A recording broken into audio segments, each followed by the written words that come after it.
Good afternoon, Arun, and good afternoon, everybody. We have been talking about symptom control, communication, and many aspects of palliative care.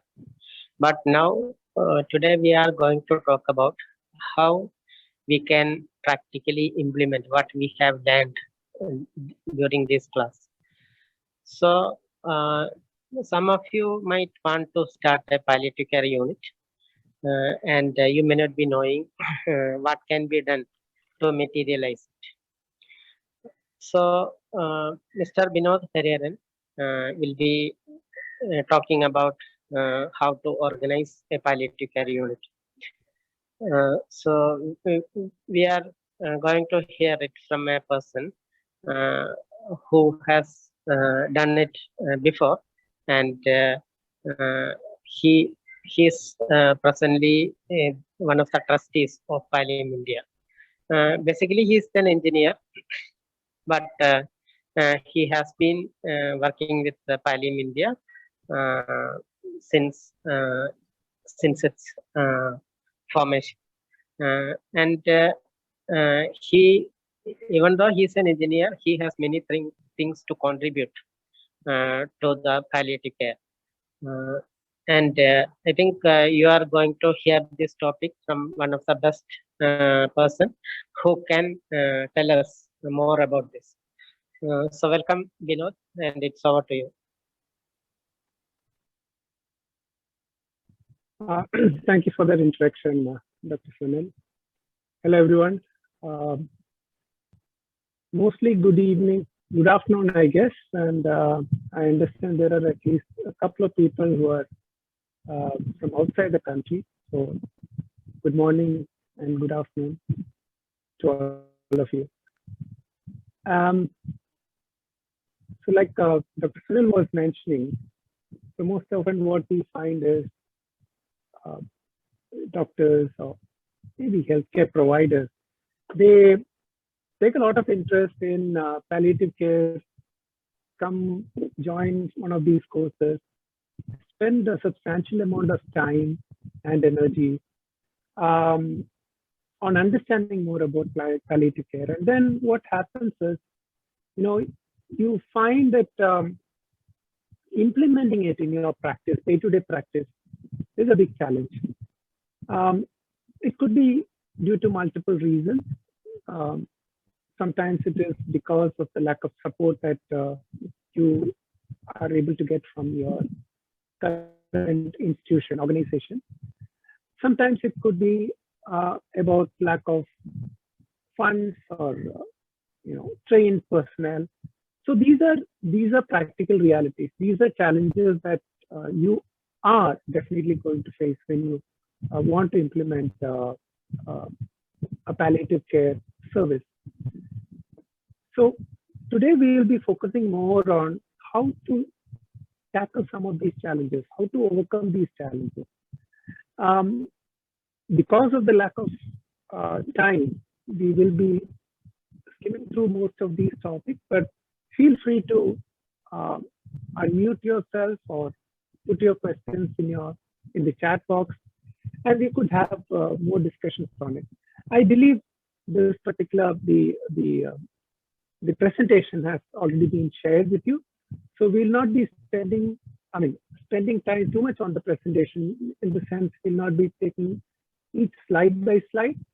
We'll try to have more of discussion to the extent possible, and you can chip in and put in your queries. I'll try to give suggestions or find answers for them also. So let's start off. I'll just try to share my screen.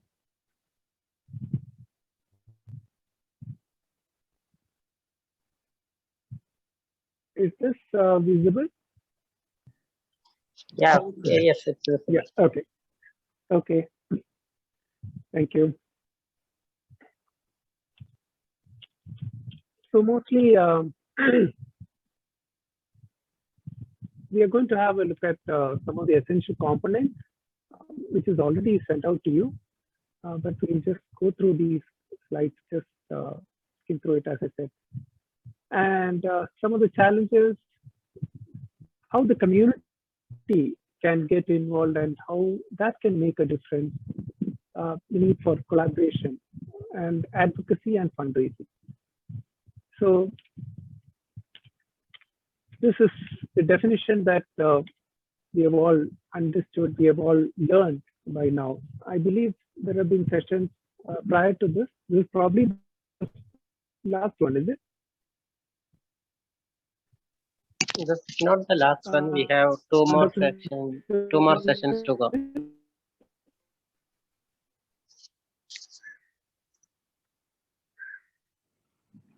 Binod sir? Is this session? Binod, you are not audible.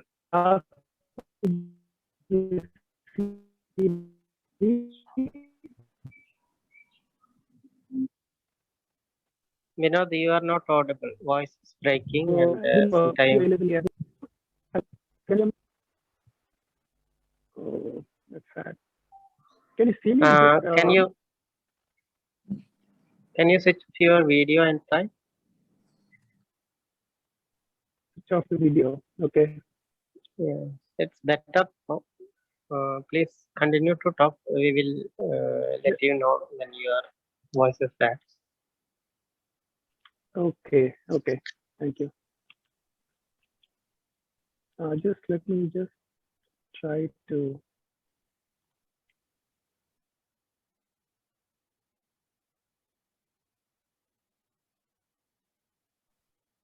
Okay.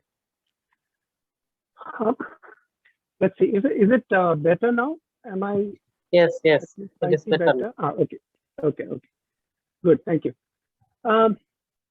So the definition is very clear. It's mostly about people with life-limiting illnesses. It's from the diagnosis till death. Binod, can you put the presentation in the presentation mode? Yes, sure. Yeah. Okay, thank you. Okay. So what does all that mean? Definitely it requires an interdisciplinary approach, and we have to ensure continuity of care across multiple healthcare settings, including the hospital, home, hospice, and long-term care. So typically what happens is we tend to stop here with the list of team members.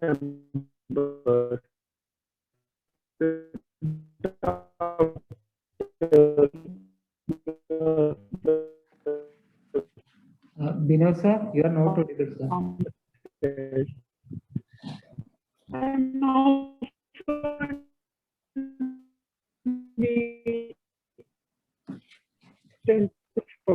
so I just want you to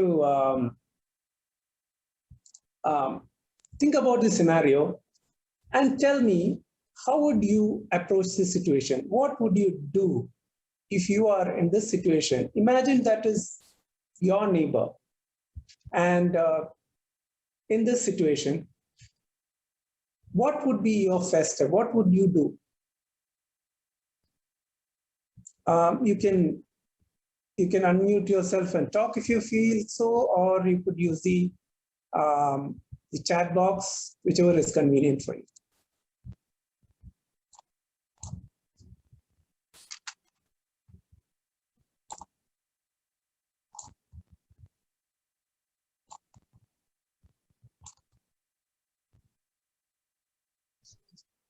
So, anybody? We would first talk to the lady herself, our neighbor, and just find out more about her condition and whether she can, why she's not already seeked help, if she's already seeked help at either the government hospital or the multi-specialty hospital, and find out how much she knows about her condition and what all she's done for it. So based on that, we have to go further. Yes, thank you very much. So, Mr. Jacob, was that Mr. Jacob speaking? Yeah, yes, sir. Yes, sir. Yes. Thank you, Mr. Jacob. Yes, absolutely. I think the first thing what you mentioned was you will try to go and speak with her, right? So that I believe is the most important thing. Okay, there is someone who else who has mentioned is the neighbor, a doctor, a home visit, listen to what she has to say. Absolutely, Angela, you're right. And ask doctors or nurse in nearby area to see her immediately. So yeah, we can ensure involvement of palliative care people. Um, but but if you don't have a palliative, okay. So even if you don't have a palliative care facility, you could always get in touch with someone who understands palliative care. You can get that person over the phone, or or today it's WhatsApp, Zoom, or whatever. So yes, all these things are possible. But the first thing is to reach out. The decision to be involved, that I believe is the most important step, to try to understand what it is all about. Like, for example, sometimes if you talk to that person, you may understand that the scream is not because of pain at all. It might be something else, or it need not be cancer. It could be something else. So it's about trying to understand what the exact situation is, and then try to look at options in front of you. Now, once we speak to her, we could understand her needs and arrange for further intervention. Absolutely. Maybe she is in severe pain or very anxious. Yes, since I feel more inclined to care for her. Yes, if you're already a palliative care service provider, you have the knowledge, you have the skills. Absolutely, you can take the next step. But even if that is not there, still the first step is very, very important, I guess. Okay, now this was an actual scenario, what I just mentioned. It actually happened way back in 92, 93 in Calicut. Calicut is a place in Kerala, northern part of Kerala, in a medical college. In fact, not a medical college, near to a medical college. And this person who actually saw this learned about this lady and her situation, he actually took the next step. He went there, inquired, understood more about the person. He also found out that this lady was also pregnant, and she was in terrible pain. And then what he did was he went and tried to find a person, a doctor, who could actually get some help for her. And that doctor, unfortunately, was not a palliative care specialist. He didn't know what to do with the pain, but he knew some other doctor who could actually get involved and provide some kind of pain relief. And these three people actually got together and set up the first palliative care program in that area, in Calicut. And if you look at it closely, the critical role was played by this gentleman who was not even, he was a layperson. He didn't have any health care background. He did not even have a degree or a graduate. He's not even a graduate. So the moment a person decides to get involved in healthcare, even a lay person can actually contribute a lot. And there is absolutely no doubt that as doctors or nurses or other specialists in the healthcare sector, all of you will be able to do much, much more. So we just move on. So which brings us to this point. So whose business is it? We understand that palliative care is everyone's business. And that is the sole reason I believe someone like me is talking to you who are experienced healthcare providers. I believe most of you are doctors, if not all. And you know much more about the subject of health, how to provide healthcare. You know more about care than me. And by now you have more knowledge about palliative care, but still, I would request all of you to also include me, a person like me, as part of your healthcare team, because I may also be able to contribute my bit.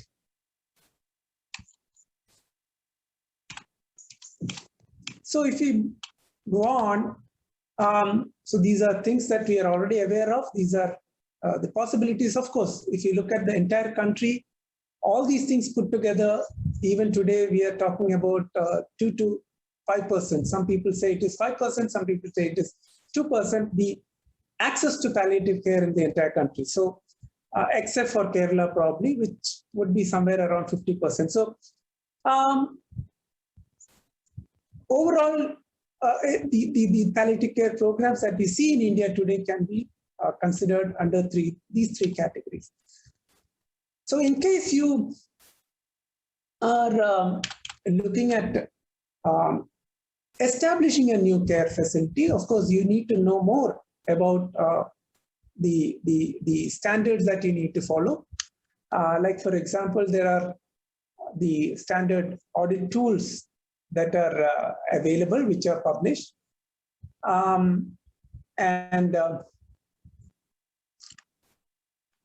You need to also ensure availability of opioid and other essential medications, which you will require for delivering this palliative care.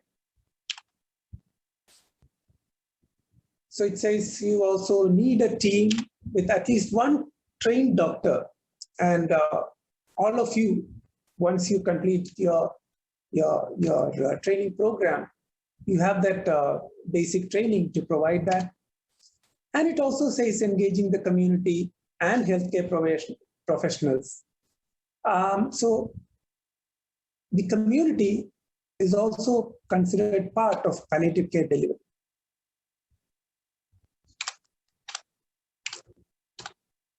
So these things may not be that relevant if you are looking at implementing palliative care within an existing organization, existing healthcare facility, if it is a hospital or an existing palliative care unit. Most of these things would already be in place, the licenses required, the process for storing and dispensing medicine, and all those things. But if you don't, if you are trying to set up something on your own, you want to have your own small palliative care clinic, then all these things are very important, and these are things which you cannot avoid. You have to provide, you have to ensure that all the statutory requirements are met. You don't want to get into trouble with the government machinery and all that. So, and in case, again, if you are looking at a separate, an independent unit, make sure that you also have a separate bank account for it. Ensure that you have proper books of accounts, etc., maintained for that.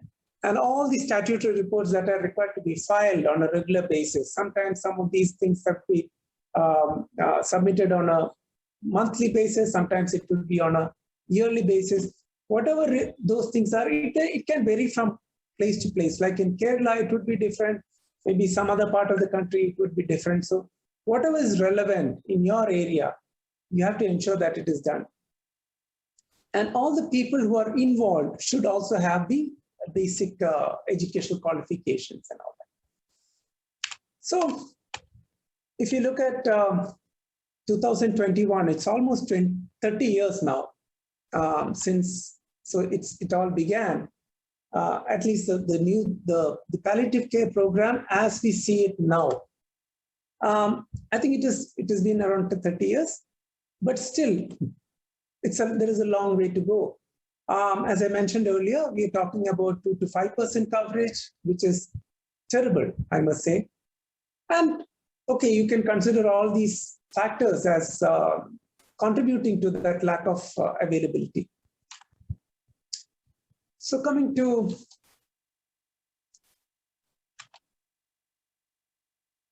let us look at this meso level. So At the macro level, these are the healthcare institutions, the medical colleges, hospitals, the tertiary care institutions, whatever it is that is there, even the government. And at the micro level, it's always the family. Like I mentioned earlier, whatever is the level of care that is provided by the healthcare institution, unless the family is there to support, we may not be able to ensure continuity of care, especially in the case of palliative care patients. Most of them will need additional support at home. Now, often what we miss is this level. It's called the meso level, or it's the community. It's a community out there who we often tend to forget. Or it's actually like a treasure box. We call it the social capital. So if you look at the challenges that you may face, like for example, the financial challenges, the other support requirements, if it is a palliative care, what we call home-based program, you may need transportation. Now, how do you arrange for a vehicle? Now, all these kind of things, if we actually look at the social capital that is available there, which is there in your community, I'm sure most of these challenges could be met. We could overcome most of these challenges. And it's all about unlocking this huge potential that we have out there. And that is where a volunteer comes into play.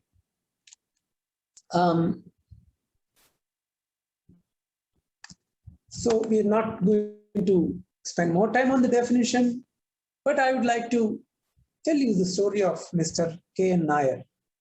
Now, this person,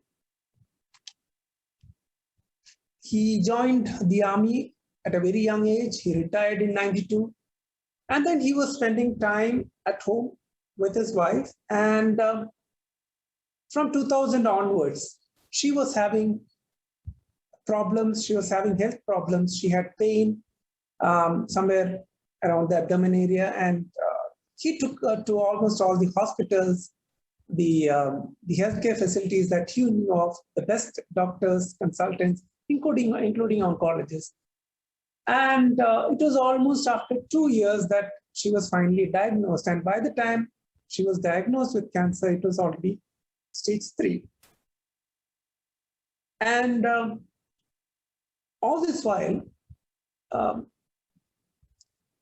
she was not asked to take a pap smear test, which was considered essential. And by the time it was diagnosed, it was too late. And the family went through the usual trauma, the agony, and then finally she died in 2004 November. Now I want you to again think of Dr. K.N. Nair. See the situation, or look at it from Mr. K.N. Nair's perspective. What if you were in his shoes? What would you feel? How would you react to the situation? What would be your thoughts? So whatever comes to your mind, if you could just share your thoughts, it would be very helpful. So again, you could unmute your microphone and speak, or you could put it into the chat box. So this is an actual scenario. This is actually what happened with Mr. K.N. Nair and his wife. So I want you to imagine yourself in that situation and let us know how you would react. If it would have been diagnosed early, it would have been better. Of course, Molly Thomas, thank you, Molly. Yes, earlier the better, especially in the case of cancer. We all understand that she could have lived. Yes. First, I would have been shocked because it is totally unexpected to go to this stage, and I would have preferred to have a doctor. Somebody who will talk to me regarding what has to be done further than that and how I can help my wife. That is what I would have wanted first. and somebody to guide me through the whole process. Absolutely. Who was that? Sorry, I'm Dr. Sashikala. Shashikala. Thank you, Shashikala. Absolutely, you're right. Um, so, Shanti, is that Shanti who says leaves a lot of vacuum in life? I guess it's Shanti JP, right? Yeah. And Molly Thomas says it would have been diagnosed. Yes, you already went through that. Anything else? How would you feel and what would be your reaction? Very depressing. Absolutely, Meera. Yeah, you're right. Anything else?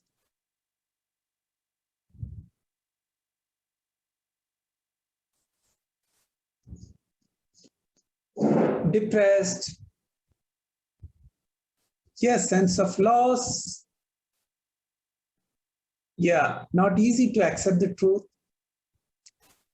Helplessness. Loneliness. Yes, loneliness, sense of loss, broken, helpless. It's terrible, right? We can understand, how if we go through such a situation now, bereavement, sorrow, yes, we would have wanted a support system to share my feelings. Would have wanted that. Absolutely, if we had that, you must be thinking what happened to me should not happen to anyone. So the early awareness and negligence should be avoided. Question why? What could I have done better? So, you see, a lot of questions. It's a very uncomfortable situation. You are in a mess. You're broken. And how would you react? So someone says, okay, Sneha says, you must be thinking what happened to me should not happen to anyone. So the early awareness and negligence should be avoided. Definitely, if I were in his position, I would have thought the same way. There should be a system whereby this delay could have been avoided, and it is sorted out earlier. Now, to add to all this, can you imagine what the doctor, the oncologist who actually diagnosed his wife in 2002 would have told them? Like, obviously, you go with the wife, you take her to all the hospitals, all the known oncologists in that area, and in 2002, you take her to an oncologist, and then you realize that it is already too late, stage 3 cancer. What would be the doctor's comment? Can anyone guess? So if you were in the doctor's situation, or from a doctor's perspective, how would you react? What would you say? What would you tell him?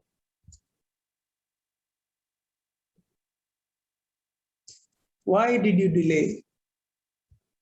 Actually, that is exactly what happened in this case. In this situation, the doctor asked him, why you could have come earlier, we could have done better. And how would you were so late? You could have come earlier. Absolutely. Shashikala, Harsha, Angela. Now, how would that make you feel? Suppose it's K. Nair in front of you. How would that make him feel? Horrible. And you're unknowingly inflicting a lot of guilt as well into that person. Yes, guilty. Now, typically, this is a situation where people go and attack the doctor. Sometimes you manhandle the doctor. Sometimes you go out there and take it out at the hospital, the authorities, and some may even take the other route of legal recourse, litigation, file a medical negligence case, or whatever it is. So these are the options that most people would choose. More devastating after doing this much for my wife by going to many doctors. Yes. Now, when when you're in such a situation, it's very difficult to think like what was mentioned earlier. This should not happen to others. I would do something to prevent this situation to others. Shashikala says, after accepting the situation, I would do something to prevent this situation to others. Now, this is very rare. Most often, you want to challenge the situation, you want to fight against it. But then K.N. Nair chose exactly what Shashikala mentioned. He decided that I am going to make sure that at least people in my community, in my area, don't end up in a similar situation. Let me do my bit to ensure that this situation is not repeated. Someone else does not go through suffering. Now, there are hundreds and thousands of K.N. Nairs among us. It's only that the thing is we tend not to see them, or they're invisible, I would say. But they're there. Now, how do you find them? It's a big challenge. It's a big challenge. If you go asking around, I want someone, typically that is what happens. You go out there and ask, can you help me out? We want someone to help us provide this kind of care to patients who are suffering so that others do not suffer like this. Most people will not come forward. So what we see normally is most volunteers come with a personal story, a very personal story. It would be something that they personally went through, or their friend or a close relative, someone would have gone through that kind of a situation. And that's what makes them realize the importance or makes them feel that they should also contribute in their own way, in whichever little they can. He must feel guilty, and I personally believe doctors should not ask this question, why late? Yes. So that is now we realize that. But then it's not the doctor's fault also, I would say, because he or she was also not properly trained. Now, let us come back to K.N. Nair's story. Why I narrated this story was, we have to understand that most volunteers come with an experience, and they come with a lot of passion. And often, if you go and try to get a volunteer from a community, it would be very hard to find such people. The only way out is for you to actually demonstrate what palliative care can do for the community, for patients. And these volunteers would come looking for you. It's always the volunteer coming looking for a palliative care provider and joining hands, supporting that care provider to ensure that the community gets the benefit.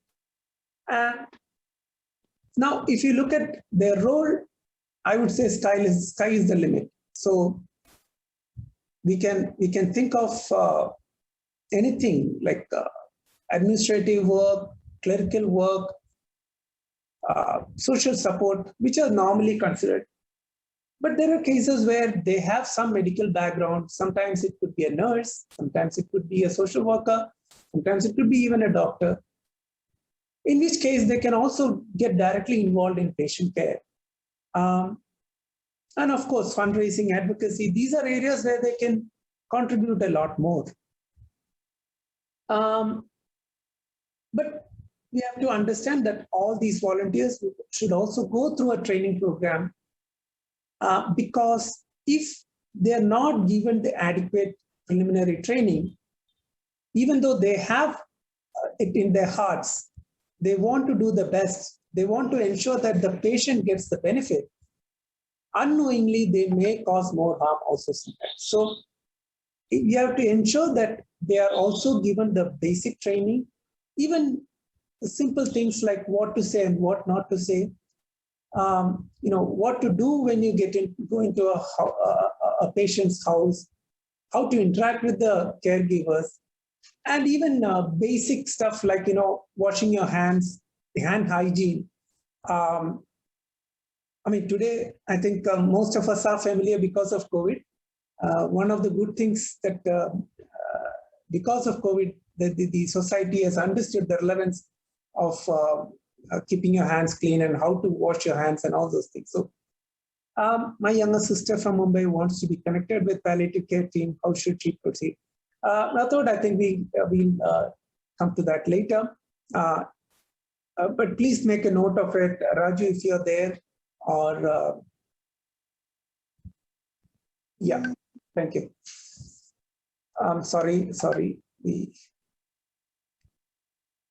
Just give me a second. Sorry.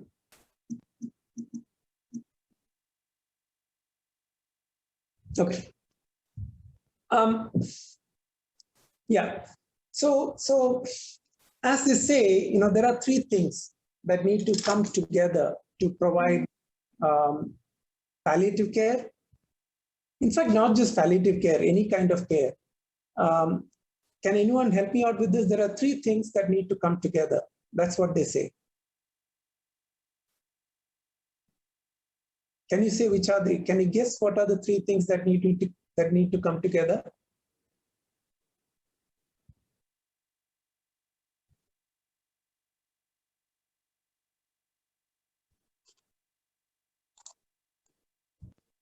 Yes. Angela says heart, mind. Anything else? Soul. Intent, team, money, time. Yes, those are the resources.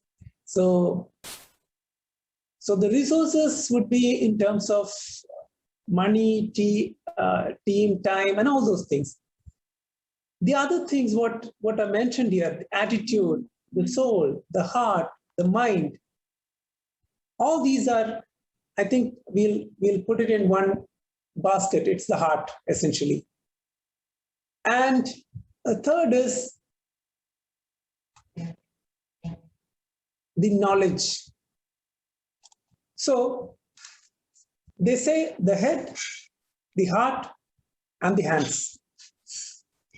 Essentially, the knowledge, the attitude, or the soul, or whatever is mentioned here, and the hands would stand for the skills.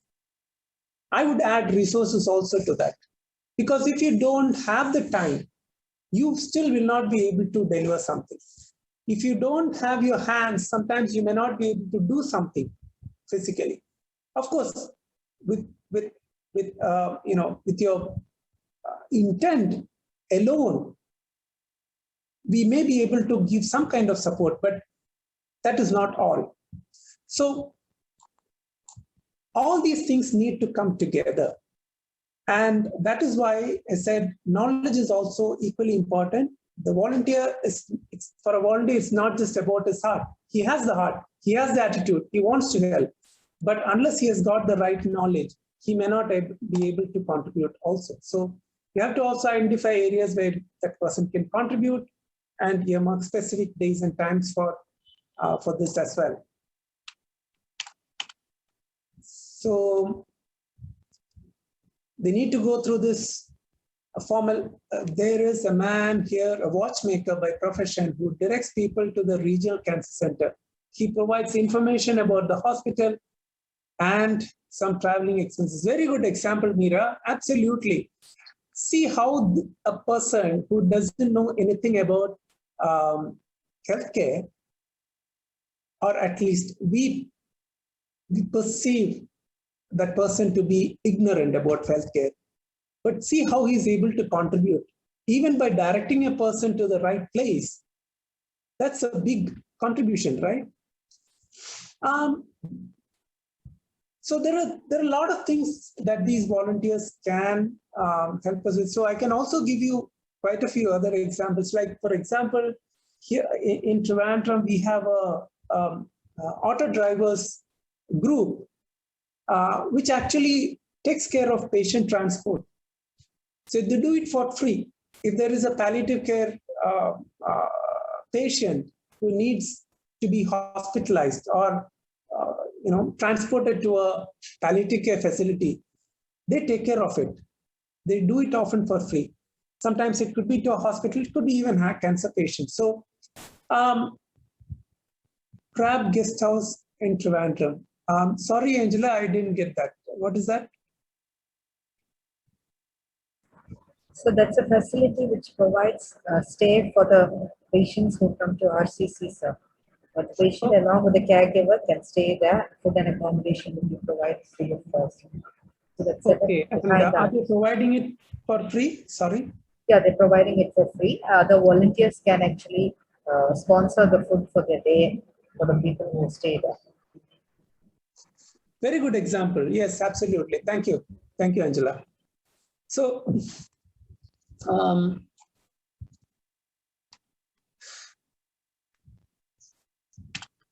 so let's just move on with this. So, and of course, they need to be properly supervised and periodically evaluated. So while we understand that there are a lot of these volunteers come with the right mindset and the heart to do it, there could also be instances where some of them at least may not be coming with the best intentions also. So we should be careful and try to understand it. I try to understand things from their perspective as well, because like I mentioned earlier, a lot would be relieved if we reveal, if we actually talk to them, try to understand, try to get the story out of them. I can give you one small example. There was this volunteer who came to us, underwent the palliative care training program. It's a 2+2 days, 2 days of theory and classroom sessions, and then 2 days of home visits and all that. So immediately after that, he comes and says, I want an ID card of Pallium India. So yes, we do provide palliative, an ID card for our volunteers, but then we have certain restrictions. We provide it to people who have been associated with us for a longer period of time, typically more than 6 months, who have contributed towards patient care or supporting the palliative care program in whichever way they can. So then they get a card. So this guy was very desperate, and when we tried to understand, more about this person, why he was desperate to get this kind of this ID card, it turns out that he wanted this ID card to have access to the medical college and the hospitals, because he was running a similar service, a guest house, I guess, which is a paid service. Now, he found this as a shortcut. He wants access to the patients. Once you get access to the patients, you draw them out over to your this thing. So there is a business intent. Now, why I'm highlighting this is we should also be cautious. I'm not saying that all of them are like that. It could be just 1% or even less than that. But then we have to be aware that there are situations where they may actually be, taking benefit out of it. So it's important to understand what makes them do it and what they're looking for. And once we understand that, we know how to keep them happy and making sure that they keep contributing. And of course, here, let me also say, especially to my friends in other parts of the country.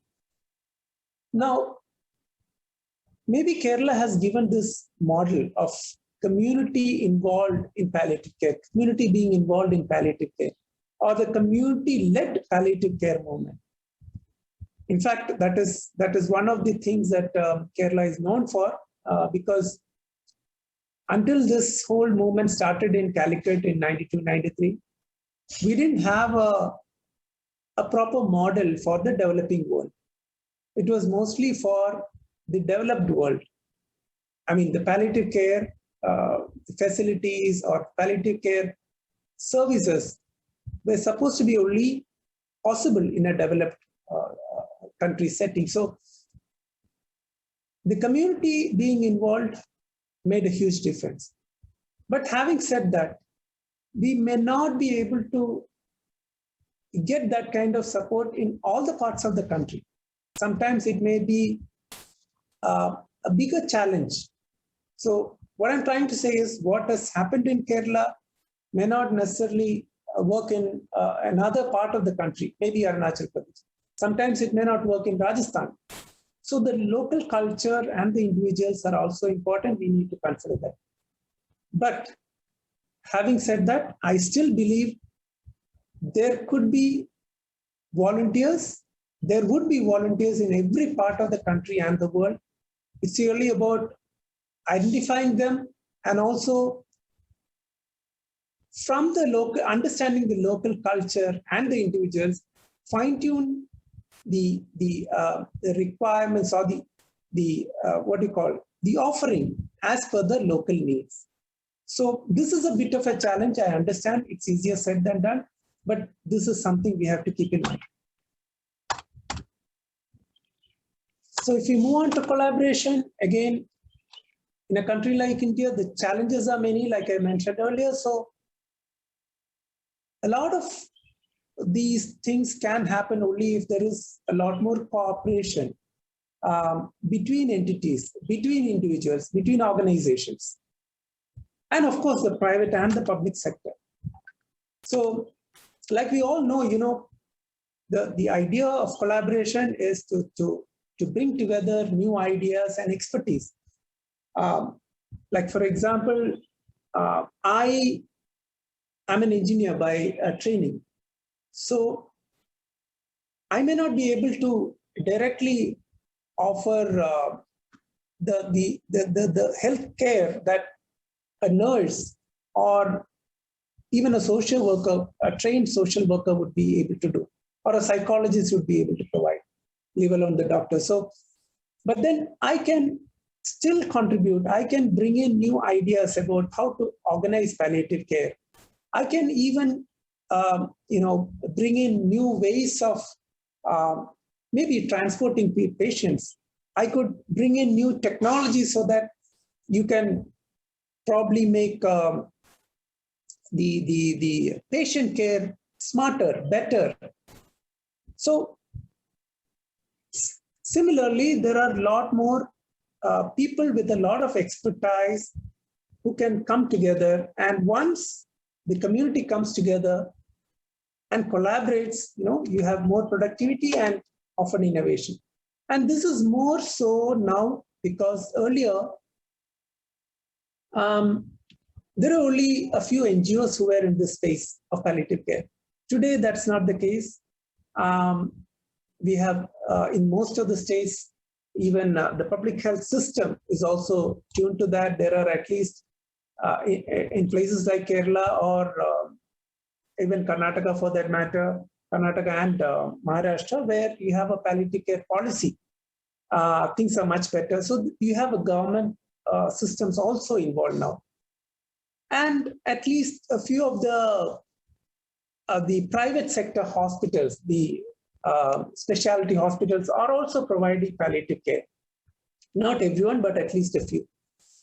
So when you have more people in this space providing palliative care, there's a lot more that could be done if there is proper collaboration between these entities. And of course, individuals, goes without saying. And we can improve the quality and coverage also. Like for example,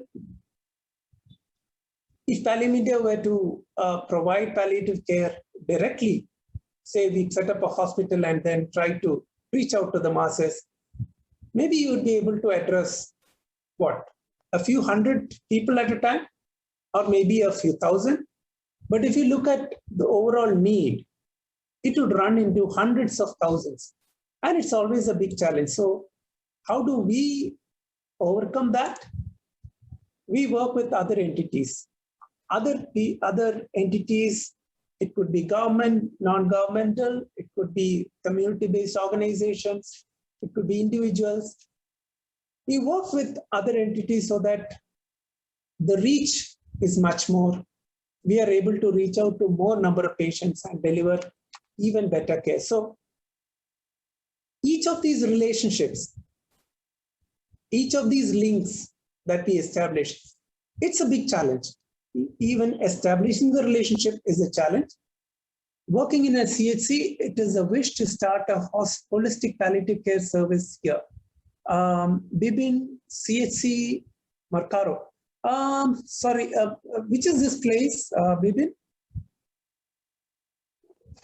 I'm sorry about my ignorance. Could you just unmute yourself and speak, Dr. Bipin? Namaste, sir. It's Dr. Bipin from Jharkhand. So it's nice to be with you guys and learning bit by bit about palliative care. Here we have started a kind of just chemotherapy to the patients who just returned back from Tata main hospital. They get their cancer treatment from there, and through PMJY we are able to help a few of them. So far, just 2 patients only this year in the pandemic.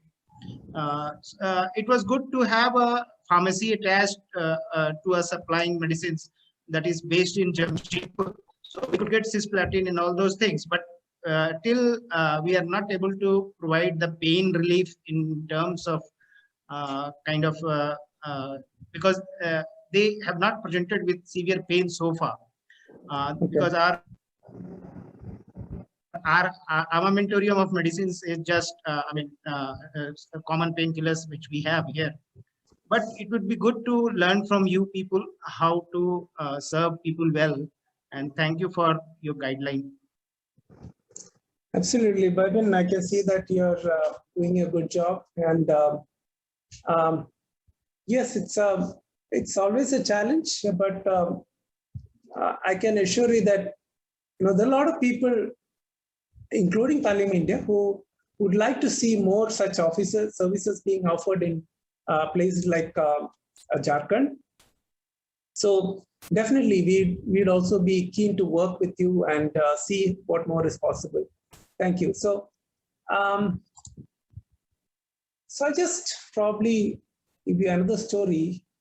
Sita, a palliative care patient, she actually had a surgery on a spinal cord, in a spine, and then she was paralyzed. She became a palliative care patient. She was referred to us by one of the local units, one of the link centers. Someone identified, connected her with us, and we were able to take care of her initial problems, giving her proper training on using the wheelchair, how to get in and out of the bed, and those kind of things. The initial, and even ensure that she can handle the day-to-day activities to the extent possible. Now, that's all fine. And what happens after that? Now, once you go through that initial process, even maybe to some extent counseling and all that, then you are facing harsh realities of life. Now, in her case, she had her parents with her, and there was no, her father was also not an earning member. So there was no income. And she, of course, needed some kind of income to sustain herself, sustain her family. So that was the next challenge. So the volunteers got together, discussed about her situation, and someone came with the idea, to get her trained in making jewelry. These kits that are available, with which you can make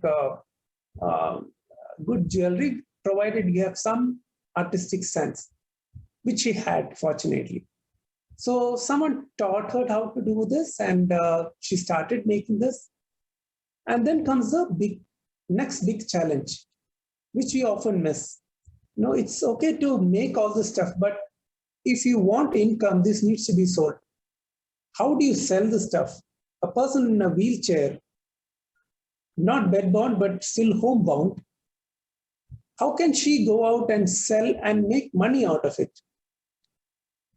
Now, that is when someone else comes in and says, or gives a good idea, gives her the idea that you can actually sell this over the internet. Use Facebook, and you can start selling your stuff remotely. Electronically, you collect the orders and you dispatch it.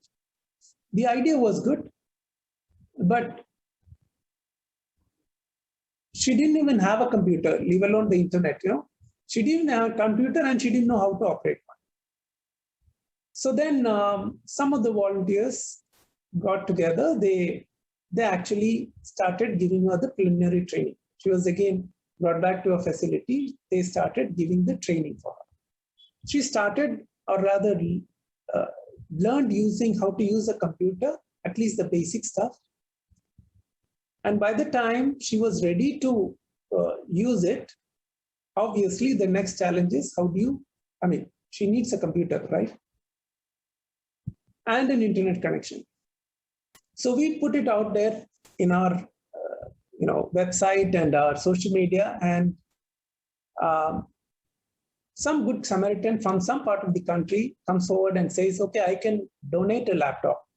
Okay, part of it is done. And the local,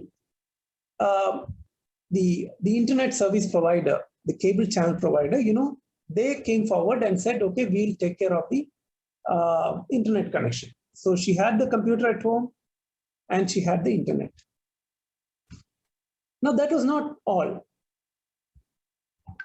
While she was on a wheelchair, she found that, she was not able to use the wheelchair at home. You know why? Because most of our homes are not designed to be used, designed for wheelchair use, right? You can't use in most cases, you can't even use it to get in and out of the house. It would be steps mostly. So a patient on a wheelchair would definitely require some modification to his or her house so that the patient is able to move freely within the house or even come outside the house. Now, again, the local people got involved. Her neighbors, the carpenter stepped in, the mason stepped in. They made sure that she had that small conversion done to her home so that she could use the wheelchair in her home. The neighbors also made sure that the access to her house, which was not accessible for vehicles, it was not. It was not wide enough. So they made sure that it was wide enough so that vehicles can pass, and the local panchayat then stepped in and made sure that there was at least a kacha road laid out, some a proper, if not a tarred road, it was much easier for a vehicle to commute.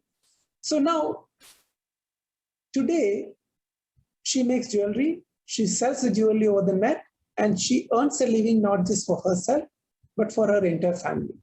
The entire family survives on her income. Now, if you look at this story, it's not just about the pain care that was given, the medication that was given. It was not about the rehab, the physical rehab that which was provided to her. It was not just about the wheelchair. It was about providing whatever was required. The word that Dr. Bipin used, holistic palliative care. This is an example of holistic palliative care. And if you need to provide such kind of care, it's not just the doctors or the nurses, who need to be involved. Even the government infrastructure will have limitations. Now, if the government plus the local people, the volunteers, the NGOs, the private hospital, all these people come together, we can have more such stories coming out. Just like Sita being able to take care of herself and her family, I'm sure there are a lot more patients who are now stuck in their homes, most of them bedbound or wheelchair bound, who are just waiting for that day to come by because they feel that they're not able to contribute to the society. They're not even able to take care of themselves. So this means a lot more collaboration that is required. So I just wanted to highlight the need for collaboration to ensure that we provide the holistic care that we are talking about. But if you think that, all the people are good people and they'll jump at the first opportunity to provide support for a person, and because of which self-interest would disappear, or rather everyone will have an altruistic approach to life and all that. Those are not practical because we're still human beings and we have our own selfish interests.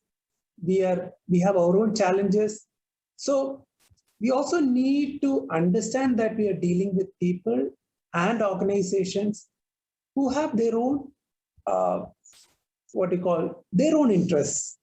And it's about bringing together these interests and ensuring that we achieve the kind of results that we are looking for. So thanks, Sunil, for the reminder. We'll try to finish in 5 minutes. And again, a leaders movement it's not a collective.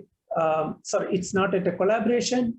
We need a leader, because when groups of people come together and work together, when there are multiple entities working together, there needs to be some kind of leadership so that there is a guidance. There is the team is guided in the right direction. So if you ask me where it starts with the process of inquiry. Now, the inquiry is mostly like, what is it that the patient wants and how it should be delivered? What are the possible opportunities that I can see? All these things are there, plus the big question, why? The why is, I believe, the most important question. It's about asking yourself, and why do I want to do this? Like Dr. Bipin said, I wish to start a holistic palliative care service in Jharkhand. Now that's fine. The next question is why? Now it's important to get that answer to that why. Now, once you have that and you're clear about the why, the what, the how, it leads to innovation. Like I mentioned earlier, everything that happened in Kerala, it may not be replicatable. I mean, you may not be able to replicate it in other parts of the country as it is. But then you can take tips from here. You can have some learning from what has happened in Kerala and maybe adapt.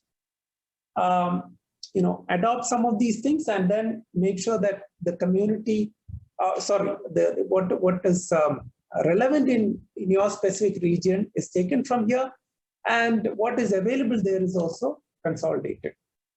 So once that innovation happens and you are able to provide this kind of holistic care, it inspires a lot more people. It will inspire a lot of people like K.N. Nair. And they would actually take it on. They would step in and do wonderful work, which you would have never imagined possible. It inspires not just the community, it will have a much further impact. It will impact the whole, sometimes it may impact the whole state or the country or even the world. So let's remember that it all starts with this I, the individual, me, you. We can't just wait for the government to step in and do what is required. and then we contributing our bit. So that's not how it happens. So each of us in our own, in our own way, we can be part of the change, contribute to that. And that has a ripple effect. It affects the community, it goes on to influence the society and so on and so forth. So what is the key to good collaborative working? It's something which you have already, so it's about understanding each of the other partners' needs and what the common goal is. And it's all about listening to the other party. Because as I said earlier, everyone will have their own needs, their own perspectives. Unless we understand each other, it will be very difficult to collaborate and work together. So can we take 2 more minutes? Yeah. So advocacy, if you look at it, generally it is about being the voice for, just like an advocate. In the case, if you look at a scenario where you're fighting a court case, obviously need an advocate to represent you, right? Why? Because he is much more knowledgeable about the rights, the law. So he may be able to put forward your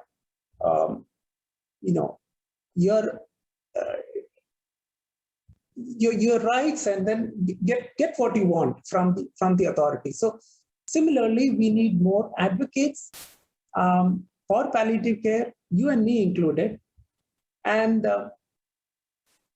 we also need to ensure that these set of people whom you see, the government officials, the press, local bodies, we influence them, we make them aware, because one of the biggest challenges that we face today is that there is a lack of awareness.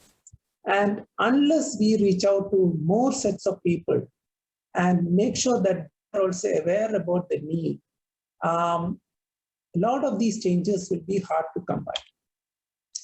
And it also helps change the attitude and behaviors and behavior of some of the politicians, the powers that be, people who can really make a difference.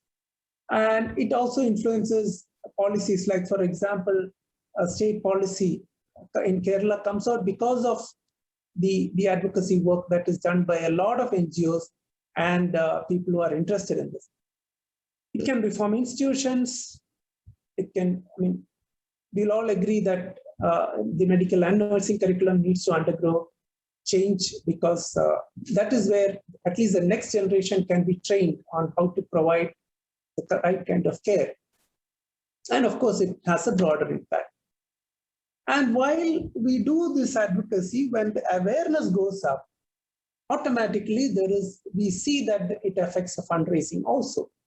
Because unless people are made aware of the need, you will not be able to raise the kind of funds that are required, at least in some cases.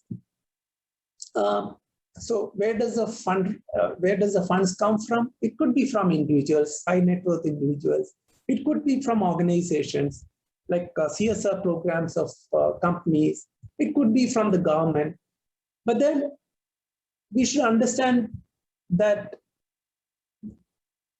it's all about not supporting an organization or an institution or an individual like you or me. When the government is, providing support or funding an activity, the government sees the patients, the people who really need the support. When an organization, a company, maybe Reliance, wants to support you with money, they're not supporting that organization. They're not willing to support Palliative India. Why should they? They're supporting the people, the patients who really need the support. Palliative India or any organization, it's just a means to an end, their vehicle, so that this care is delivered. And so it's not about money. It's not about selling your organization, your ethos or whatever. It's more about helping these donors, trying to help them see things understand these things, the challenges. How do you do that? It would be mostly through storytelling. Stories help a lot. And once this appeals to the emotions of the people, the decision makers, we see that they often open their hearts and minds. And that is where the funds start flowing. So if you try to sell your organization, try to raise funds for your organization, I'll tell you that it's going to be a big challenge. So again, it's about inspiring others to give. And again, what is the key here? It's about good listening skills, I would say. Again, communication skills, whatever you have learned, if you can put it to practice, if you are a good communicator, fundraising becomes a lot more easier. And like I told earlier, if it is government grants or things like that we are looking at, or even CSR programs which are trying to access, then you need other skills also, which again, there could be people who can help you with that, like project writing skills, budgeting, presentation skills, all these things. Even if you don't have it, I'm sure there is someone who can help you with that. So, yeah, though we lost a bit of time in between, I hope we have been able to cover most of it. And any questions that you may have, I'm willing to take it. Thank you, Sunil, for that reminder. That was helpful. Thank you, Binod.